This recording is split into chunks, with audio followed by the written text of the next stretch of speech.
की जय।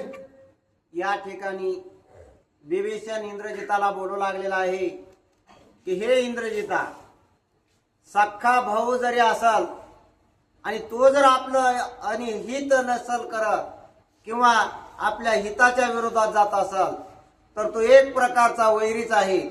आणि दुसरा जर कोणी असेल बाहेरचा आणि तो जर आपलं हित करत असेल, फायदा करत असेल, चांगलं काही सांगत असेल तर तो भावापेक्षाही अतिशय जवळचा नातलग असावा. अशा प्रकारचा एक धर्मनीती आहे. आहित देहीचा देव्याधी जो कापला पण बाधी हित अरण्यस्त औषधी ज्यादी व्याधी छेदक. विभीषण सांगू लागलेला आहे की इंद्रजिता, हे कसं असतंय बघ, आपल्या शरीरामध्ये येणारे काही रोग आहेत, व्याधी आहेत, त्यामध्ये असणारा वात, पित्त आणि कफ या त्रिदोषापासून अनेक प्रकारच्या व्याधी माणसाला जडतात. त्यापैकीची एक असणारी व्याधी म्हणजे ताप आहे. ताप हा काही बाहेरचा नसतो, आपल्याच शरीरामधला असतो, आपल्याच शरीरामध्ये उत्पन्न झालेला असतो. परंतु तो ताप जर वाढला तर त्या तापापासून अनेक प्रकारचे रोग वाढतात. निमोनिया सारखे, काविळासारखे अशा प्रकारचे रोग होतात. आणि त्या रोगाकडे जर दुर्लक्ष केलं तर प्राणाला मुकावं लागतं. परंतु तोच ताप आहे किंवा त्या तापामुळे जडलेली एखादी व्याधी आहे तर ही व्याधी बाहेरच्या वनामध्ये असणाऱ्या औषधीने दूर होते. म्हणजे आपल्या शरीरातला, म्हणजे आपल्या जवळचा तापासून आपलं नुकसान करतो. आणि वनामध्ये पर्वतावरती असणारी जी औषधी आहे, वनस्पती आहे, ती आपल्यापेक्षा दूरची आहे, परंतु तिच्यामुळे ताप आणि झालेला रोग नाहीसा होतो. मग आपल्या जवळच्या तापापेक्षा आपल्याला दूरची असणारी वनस्पती पाहिजेची नाही का? ते व्याप्त तुम्ही उन्मादता माझा नियालाता केले माझी स्वहिता शरण रघुनाथा धाडिले. आणि तसंच झालं बघ इंद्रजिता, राजा रावण माझा सख्खा भाऊ आहे, परंतु त्या सख्या भावानं मला लाता घातल्या, प्रजेसमोर मला अपमानित केलं आणि मला धुडकावून दूरच्या असणाऱ्या रामाजवळ पाठवलं. परंतु जो राम माझा कुणीच नव्हता त्यानं मला आप्त मानलं. म्हणून दूरचाही जर आपला हितकारी असेल तर तो आपला आप्त आहे. परदारा परद्रव्य हरण या पापे बुडाला हरावन तुम्ही अवघे पापी पूर्ण पावाल मरण निज पापे. इंद्रजिता, अरे तुम्ही पापी आहात, दुष्ट आहात. तुम्ही परदारा आणि परद्रव्याचं हरण केलेलं आहे. स्वाऱ्या माऱ्या लुबाडणूक करून तुम्ही खाल्लेलं आहे आणि ते खाल्लेलं तुम्ही पापाचं आहे. मग पापाचं खाल्लेलं तुम्हाला सुख मिळू देणार नाही. पापाचं खाल्लेलं तुम्हाला आता मरण भोगावं लागणार आहे. विभीषणाचे निज वचन धर्मार्थ रूपात तितिक्षण त्याने इंद्रजित शोभन काय आपण बोलत. विभीषण खरं बोलणारा होता, सत्य बोलणारा होता आणि धर्माचा आणि नीतीचा सांगणारा होता. आणि तो सत्यच बोलू लागलेला आहे. परंतु सत्य या इंद्रजिताला कसं खुपू लागलेलं आहे तर धारदार बाण हृदयामध्ये खुपसावा अशा प्रकारचे शब्द या विभीषणाचे इंद्रजिताला लागू लागले. त्रिभुवनीच्या संपत्ती हरवणी आणि लंकापती वाटा घेसी हातो हाती उल्हास चित्ती मानिसी. बाण लागल्यानंतर जशी हृदयामध्ये सल येते तशी या शब्दाची सल इंद्रजिताला वाटलेली आहे. आणि म्हणून रागावून आणि त्वेषाने इंद्रजित बोलू लागलेला आहे. विभीषण काका, ज्यावेळी माझा बाप तिन्ही तळामध्ये जात होता, पाताळामध्ये जात होता, तिथं भांडणं करायचा, तिथली धनसंपत्ती लुबाडून आणायचा, स्वर्गामध्ये जायचा, देवाबरोबर युद्ध करायचा, त्यांची धनसंपत्ती लुबाडून आणायचा आणि त्यांनी लुबाडून आणलेली धनसंपत्ती त्याचा बरोबर वाटा घेताना नाही का तुम्हाला लाज वाटली? त्यावेळेस नाही का वाटलं की राजा रावणानं चोरीचं आणलेलं आहे, चोरीचं आपण कसं वाटून घ्यावं? त्यावेळेस तर थोडा सुद्धा वाटा कमी पडल्याला जमत नव्हता. आणि मग आताच तुम्हाला ही चोरी आणि मारी वाटू लागली का? वाटा घेसी हातो हाती उल्हास चित्ती मानिसी. वाटा घेताना अतिशय उल्हास होता, तुमच्या मनामध्ये आनंद होता. राजा रावणानं चोरून आणलेल्याचा तुम्हाला अतिशय हर्ष वाटत होता आणि त्यावेळी आनंदाने तुम्ही चोरीचं वाटून घेत होतात, त्यावेळेस तुम्हाला नाही लाज वाटली. वाटा घेता पण प्रदर व्यापारण नय मनसीच पाप चरण सट संपूर्ण तू एक. रावणानं चोरून आणलेल्याची वाटणी वाटून घेताना तुम्हाला ते परद्रव्य वाटलं नाही, चोरी वाटली नाही, लुबाडणूक आहे असं वाटलं नाही. मग आज तुम्हाला हे का परद्रव्य आणि परदारहरण पाप वाटू लागलेलं आहे काका?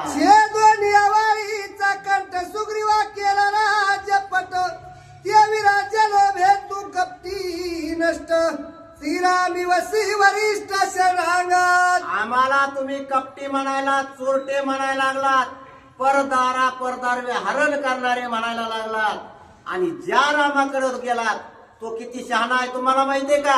त्यानं सुद्धा सुग्रीवाची मदत करायची म्हणून वालीला चोरून मारलं, लपून मारलं आणि त्या वालीची बायको सुग्रीवाला दिली. हे नाही तुम्हाला परस्त्री हरण, परदारहरण, परद्रव्य हरण वाटत. आम्हाला मात्र तुम्ही चोरटे म्हणायला लागलात. मग राम कोणता शहाणा आहे? बिभीषण भला साधू संतायचा पवाडा विख्यात शेकी राज्य लोभी ठेवणी चित्त शरणागत श्रीरामी. आणि त्या लबाड रामाच्या नादाला लागलात आणि तुम्हाला वाटलं की हे रावणाचं राज्य बिभीषणाला राम मिळवून देईल. अशा प्रकारे तुम्ही मनामध्ये हेतू ठेवला आणि रामाची संगत केली आणि आम्हाला मात्र तुम्ही आता शत्रू मानायला लागला. इंद्रजित स्वमुख्या पण निंदिता बिभीषण ते देखून लक्ष्मण आला पान टोपे. अशा प्रकारे इंद्रजित सुद्धा चुलत्याला बिभीषणाला अतिशय अपमानकारक शब्दामध्ये बोलू लागलेला आहे. हे मात्र लक्ष्मणाला ऐकवलं नाही.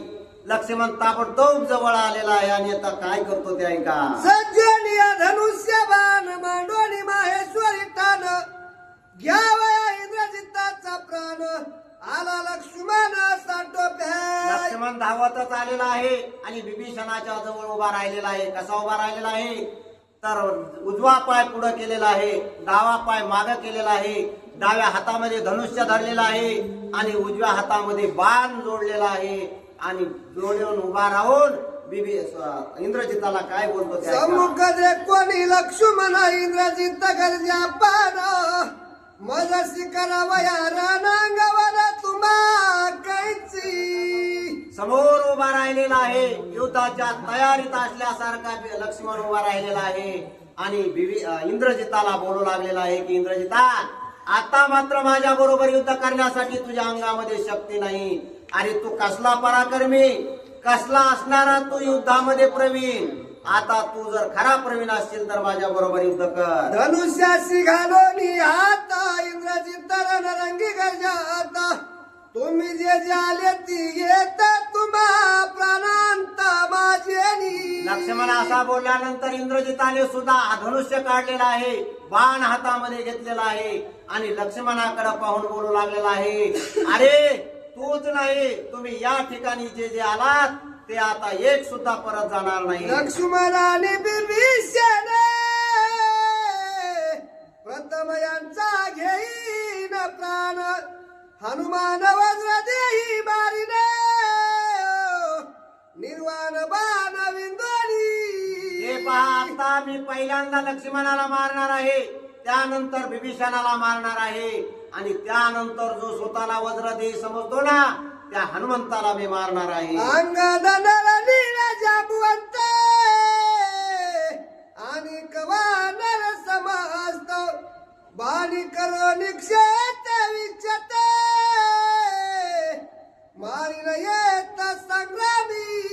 आणि त्यानंतर मी नळ जामवंत गज गवाक्ष मैन द्वीप वृषभ अशा प्रकारचे जे काही वानर या लंकेमध्ये आम्हाला मारण्यासाठी आलेले आहेत त्या सर्वांना मी एक एक करून संपूर्ण वानर सेना मी मारणार आहे. माझे धनुष्याचा बाण व्यर्थन वच्चे पैजाने घे नाव घ्याचा प्राण रण निर्वाण हे माझे. हे पहा, आता मी जो धनुष्य घेतलेला आहे, जो या धनुष्यावरती बाण लावलेला आहे, त्यातला एकही बाण मी फुकट जाऊ देणार नाही. प्रत्येक बाणानं मी एकाला का होईना मारणार आहे.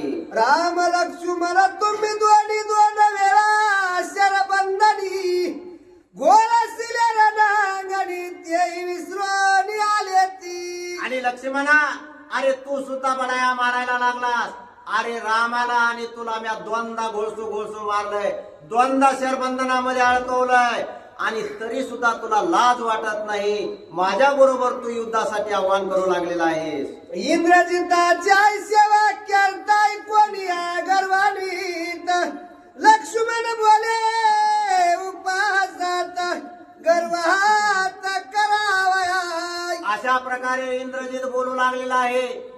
आणि लक्ष्मण त्याला प्रत्युत्तर देण्यासाठी, इंद्रजिताला अपमानित करण्यासाठी त्याच शब्दामध्ये तो बोलू लागलेला आहे. वाच्याचे बाण प्रहरी कोणी मारिले नाही वैरी.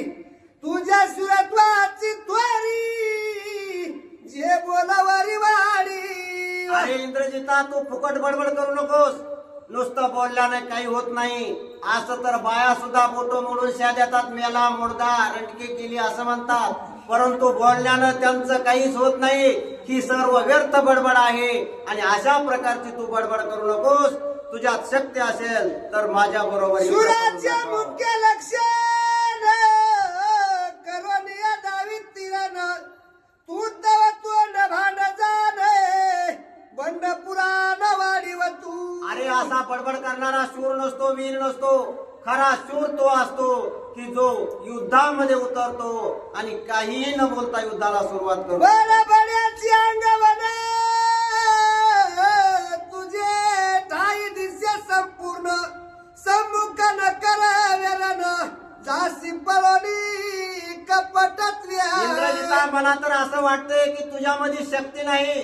तुझ्यामध्ये नुसती बोलण्याची आणि बडबड करण्याची शक्ती आहे. आणि बडबड करून आणि बाता हाणूनच तो आतापर्यंत कप्ताने जिंकलेला दिसतो. अंधारीला पाणी आपण अंबासी केले शरबंधन.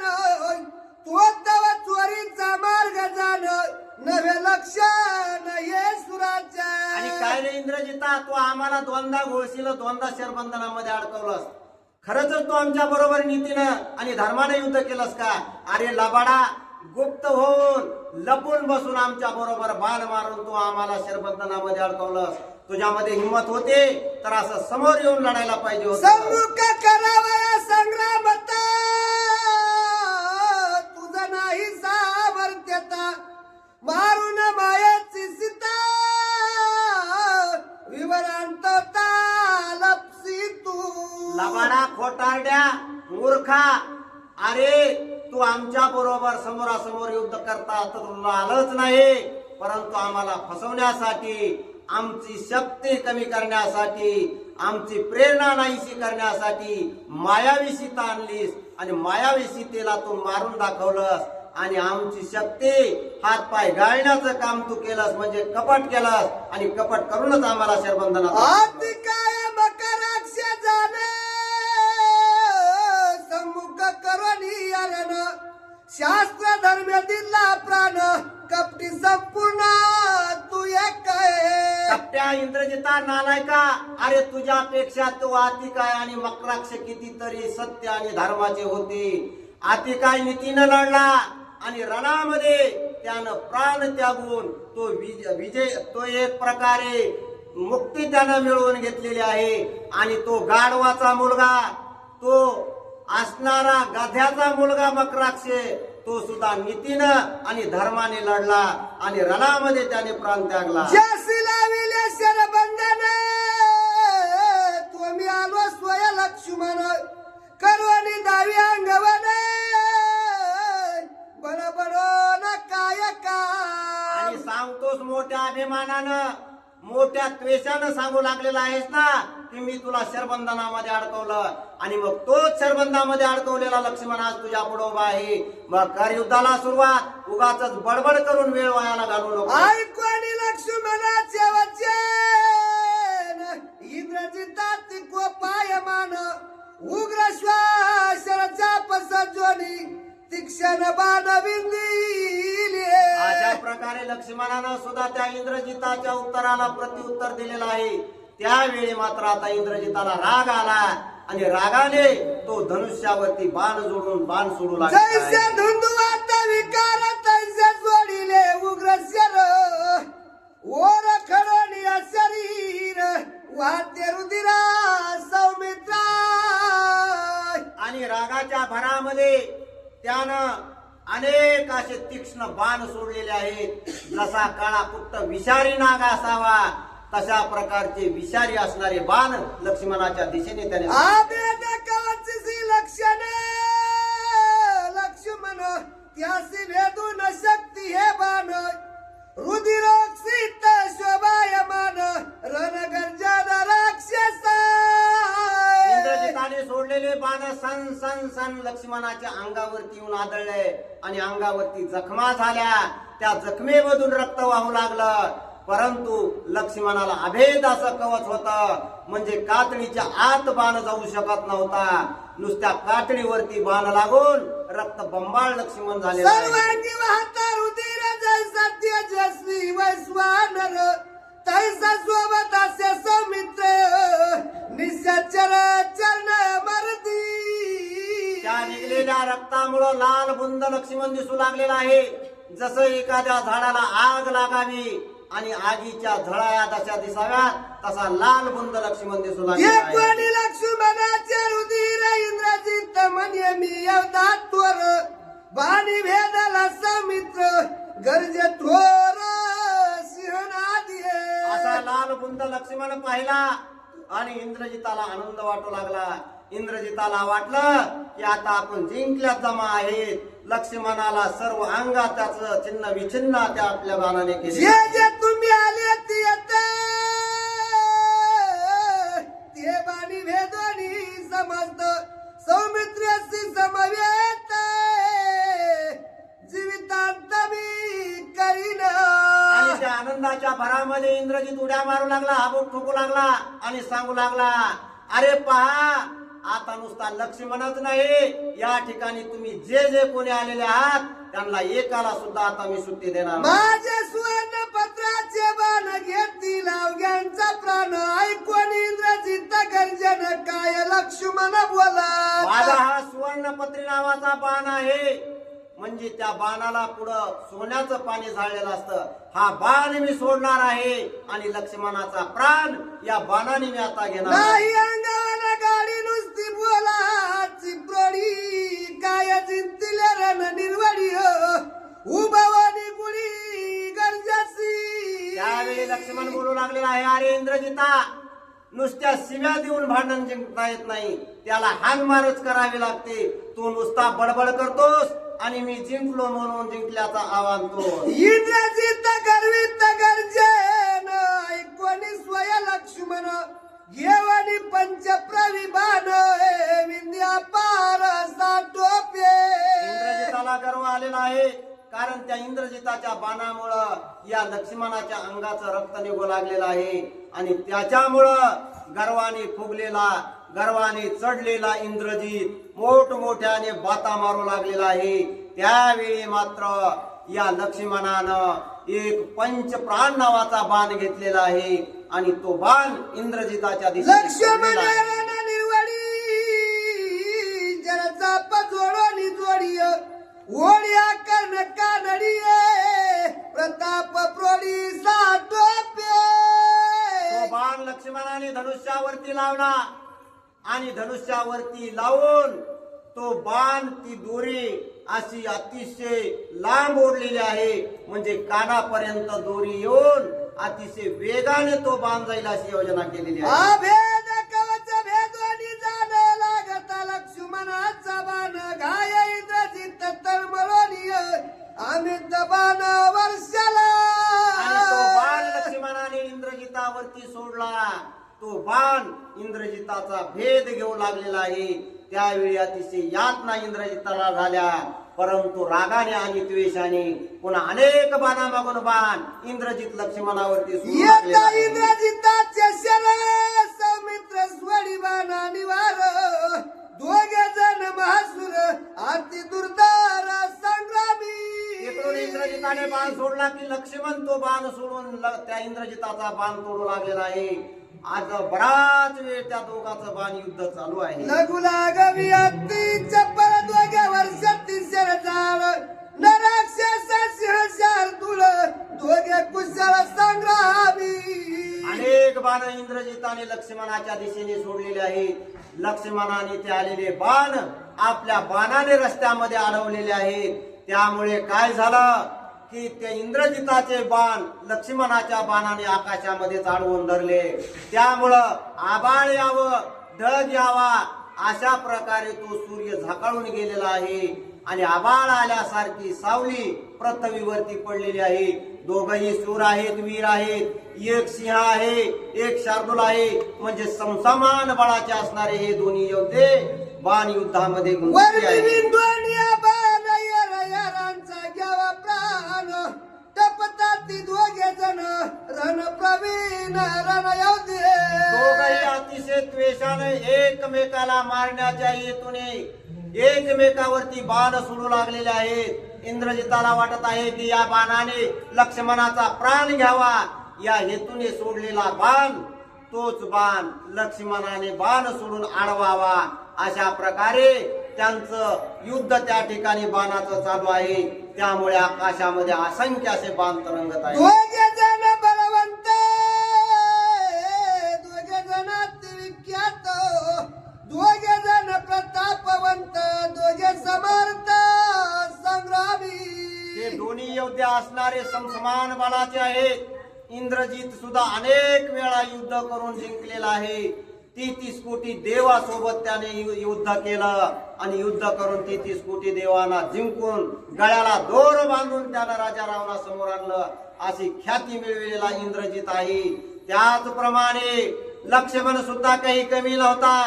लहानपणी अनेक राक्षस मारण्याचा पराक्रम लक्ष्मणाने करून दाखवलेला आहे. असे असणारे दोन्ही योद्धे समसमान आहेत आणि दोन्ही समान योद्ध्याचं तुंबळ असं युद्ध त्या ठिकाणी. दोघे धनुर्विद्या निपुण दोघे शस्त्रास्त्र प्रवीण लगू लागवी दोघे जण दुर्धर रण दोघांचे. दोघही युद्धामध्ये प्रवीण आहेत. दोघांनाही सारखीच असणारी युद्ध कौशल्य आहे. शस्त्राचा मारा कसा करायचा, त्याला प्रतिशस्त्र कसं सोडायचं, अस्त्राचा मारा कसा करायचा, त्याला प्रत्यस्त्र कसं सोडायचं, या दोन्ही युद्धामध्ये हे दोन्ही योद्धे अतिशय प्रवीण अशा प्रकारे. दोघे जण महावीर दोघे जण महासूर दोघे जण परमधीर दोघे दुर्धर संग्रामी. दोघही असणारे शूर आहेत, वीर आहेत, पराक्रमी आहेत आणि कोणीही कोणाला माग हटणार नाही अशा प्रकारची दोघांची ही शक्ती आहे. दोघांचाही पराक्रम आहे.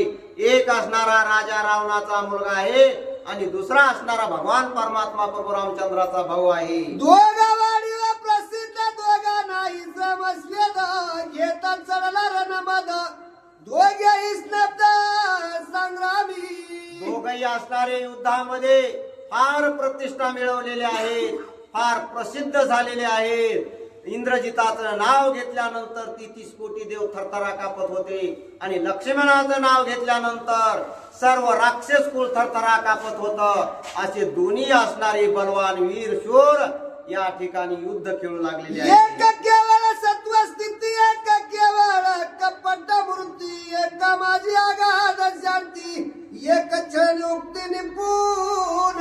त्यामध्ये असणारा इंद्रजित कपट बुद्धीने युद्ध खेळणार आहे, फसवून लबाडीने युद्ध जिंकणार आहे आणि लक्ष्मण मात्र नीतीनं धर्मानं आणि सत्यानं युद्ध करणार आहे आणि सत्यानं युद्ध करून सुद्धा पराक्रम करून दाखवून विजय मिळवून देणार आहे. अशा प्रकारे दोन्ही असणारे एक राक्षस आहे आणि दुसरा मनुष्य आहे असं या दोन योद्ध्यामध्ये युद्ध. दोघांचेही युद्ध दुर्धर पाहू आले सुरवर यक्ष गंधर्व किन्नर विद्याधर किंपुरुष. हे दोघही असणारे ख्यातिमान असणारे योद्धे आहेत आणि यांचं युद्ध हे भयंकर घोरांदर अशा प्रकारचं युद्ध आहे आणि हे युद्ध पाहण्यासाठी अनेक लोक पृथ्वीवरती आकाशामध्ये जमा झालेले आहेत. त्यामध्ये स्वर्गामधून अनेक देव आलेले आहेत, ऋषी आलेले आहेत, मुनी आलेले आहेत, विद्याधर आहेत, गंधर्व, त्याचप्रमाणे किंग पुरुष म्हणजे हिजडे, हे सुद्धा ते युद्ध पाहण्यासाठी आलेले आहेत. दैत्य दानव मानव पितर देव ऋषी सनत कुमार युद्ध पाहू आला इंद्र वरुण कुबेर यम सोमाल्या. त्यामध्ये राक्षस सुद्धा काही युद्ध पाहण्यासाठी आलेले आहेत, देव युद्ध पाहण्यासाठी आलेले आहेत. त्या देवामध्ये इंद्र, चंद्र, यम, कुबेर, सूर्य अशा प्रकारचे जे देव आहेत, हे सुद्धा आकाशामधून हे युद्ध पाहून आलेले ब्रह्माला आहेत. तिसत्वर पाहू आला युद्ध दुर्धर उमे सहित श्री शंकर सपरिवार भूतगणी. हे युद्ध पाहण्यासाठी गडबडीनं ब्रह्मदेव निघालेले आहेत. त्यावेळी सावित्री आईनं विचारलं की कुठं चालला. त्यांनी सांगितलं लक्ष्मणाचं आणि इंद्रजिताचं पृथ्वीवरती युद्ध चालू आहे आणि ते युद्ध पाहण्यासाठी मी चाललेलो आहे. त्यावेळी सावित्री म्हणली एकटे कसे जाता, मला सुद्धा युद्ध पाहायचं आहे, मी सुद्धा तुमच्या बरोबर येणार आहे. म्हणून सावित्री आई सुद्धा ब्रह्मदेवा बरोबर हे युद्ध पाहण्यासाठी आल्या. त्यानंतर शंकरासहित पार्वती सुद्धा हे युद्ध पाहण्यासाठी त्या रणी ठिकाणी रक्षावया सौमित्र अवघ्याले पैसत्वर विमानी दाटल्या बरो विजय मंत्र ऋषीचे. सर्व देव देवता देवी देवांच्या पत्न्या सुद्धा हे युद्ध पाहण्यासाठी आलेले आहेत. खरं तर हे युद्ध पाहण्यासाठी ते आलेले नाहीत, तर लक्ष्मणाला वरदान देण्यासाठी, आशीर्वाद देण्यासाठी त्या ठिकाणी आलेले आहेत. लक्ष्मण देखवानी दुर्धर रणी क्षोभला निशाचर अनुलक्षणी सौमित्र काय उत्तर बोलत. अशा प्रकारे लक्ष्मणाचं आणि इंद्रजिताचं भयंकर युद्ध त्या ठिकाणी चालू आहे. आणि हे युद्ध फार अतिशय एकमेकाचा जीव घेण्याचा प्रयत्न करण्याच्या उद्देशानं केलं जात आहे. हे युद्ध भयानक आहे, घोरांदर असं युद्ध आहे. आणि हे युद्ध पाहण्यासाठी सर्वजण त्या ठिकाणी आलेले आहेत. या युद्धामध्ये लक्ष्मण जिंकावा अशीच सर्व देवी देवता यांची इच्छा आहे. कारण इंद्रजित मेल्याशिवाय, रावण मेल्याशिवाय त्यांच्या बंदिवासातून देवाची मुक्तता होणार नाही. म्हणून इंद्रजित लक्ष्मण जिंकावा अशी सर्व देवांची इच्छा आणि अपेक्षा आहे. आणि त्या अपेक्षेनं सर्वजण हे युद्ध पाहण्यासाठी आलेले आहेत. रामचंद्र भगवान